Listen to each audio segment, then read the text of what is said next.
was actually born in Zimbabwe. My parents were medical missionaries. My father was a surgeon, and they spent 10 years there. And I'm the baby of the family. So I spent the least amount of time there. I think I was like 4 when we came home. But yeah, I was a missionary kid, and then we came back to the States and settled in Pennsylvania, is where my father's family is from. And then I ended up going to college in the Chicago area and married a Midwesterner. And so been in the Chicago area ever since. Wow, that's a very interesting story. And why were you like, at what point were you interested in Ravi's dark side? Well, I had received a book from Steve Baughman, who in 2017 wrote this book called Cover Up in the Kingdom. And he had seen the investigative work that I had been doing. And so he reached out to me and mailed me a book, his book, with a note saying, I can't remember the exact words, but it was basically, appreciate the work that you're doing, holding ministries accountable. Would you look into Ravi Zacharias? And I remember the time I was deeply involved in other investigations, and I didn't really have that much time. And I actually gave the book to my husband, and I'm like, can you just read this and check this out and tell me what you think? And he read it, and he's like, Julie, you need to read this book.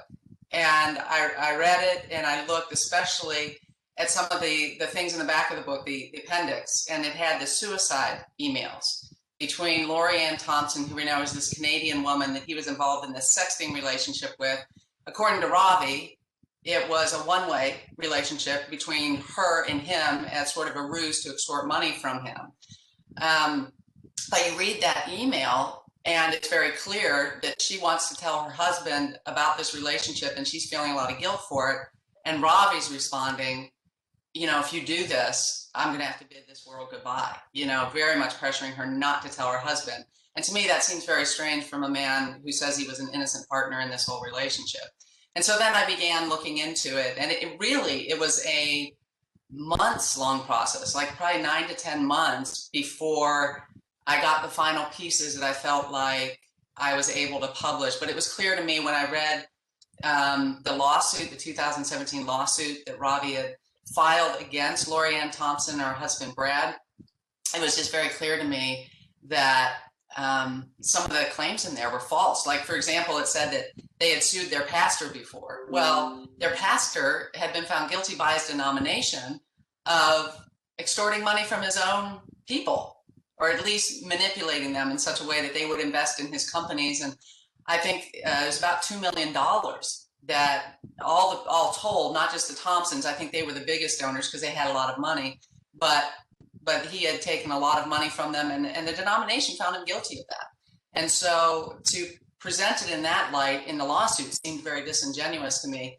And then I found out, for example, it said that the Thompsons were in financial distress, and that's why they had gone after Ravi with the story of this, you know, sexting, because they were just trying to extort money from him. Well, then I found out the Thompsons were actually his biggest donors in Canada. They sponsored his radio show for UCB Canada. They weren't in financial stress. They had a lot of money, and that's how they met him. And so the whole story started breaking down. I think one of the key things in that lawsuit as well is that Ravi said that he had tried to block Lori Ann Thompson on his BlackBerry device. Well, I did a little research on a BlackBerry device and this BlackBerry messaging. The only way that you can get into a BlackBerry Messenger is if the person with the BlackBerry gives you a code. And so if he had blocked her, she wouldn't have been able to get back in.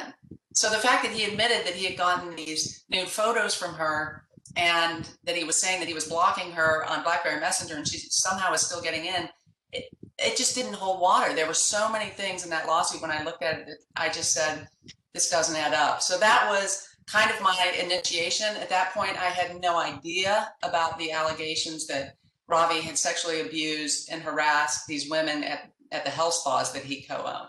So that came later. But that was sort of when you start seeing all these red flags, especially as an investigative reporter, that's when you go, there's an awful lot of smoke here, and I bet there's some fire. And sure enough, there was. So what you learned from that point onwards, and the later the reports we saw about the massage therapist only corroborated what you already knew about him, right? Well, yeah, I mean, you could see a pattern because even with the massage therapist, it wasn't just that he had exposed himself during these massage um, sessions, but he also asked for nude photos. You see the same pattern of also kind of endearing them to him as sort of a father figure, which is what he did to Lorianne Thompson. Yeah, when you started to see a lot of incidents of this kind of predatory behavior, then you begin to realize you're dealing with a sexual predator. And now it's quite clear that that's who Ravi was, that he was a very good actor. And it's interesting, the Greek word that we get hypocrite from means actor. And that's unfortunately what Ravi appears to have been, someone who was very good at convincing the masses that he was a man of God, and yet his behavior didn't match up. And it's so sad and it's so devastating because he was in so many ways such a gifted orator. But I think even now people are looking at even his arguments and saying, was he really the best apologist? Christianity has a lot of really great apologists. Ravi was the most winsome, I think. But were his arguments the best? Did he present them the best? I think people are starting to ask those questions now.